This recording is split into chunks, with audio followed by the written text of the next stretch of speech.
ایک جملہ پڑھواتا ہوں، پڑھیے، اس کے بعد دعائیں قبول ہوتی ہیں۔ اللہ لا الہ الا هو الحی القیوم، بس اتنا یاد کر لو آپ۔ آیت الکرسی کے ابتدائی جملہ، ابتدائی الفاظ ہیں، اس کے بعد بھی دعائیں قبول ہوتی ہیں۔ اسے لکھ کر بھی رکھ لو، برکت ہی برکت ہے۔ آیت الکرسی تو ٹاپ 1 ہے قرآن کی آیتوں کے اندر، اس لیے اسے یاد کر لو۔ میں امیجز بنا کر بھی بھیجوں گا، اٹھتے بیٹھتے پڑھتے رہو۔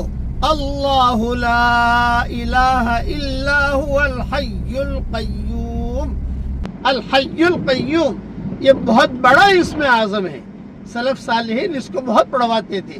اللہ لا الہ الا هو الحی القیوم، ساری دنیا کی خیریں اس میں چھپی ہوئی ہیں۔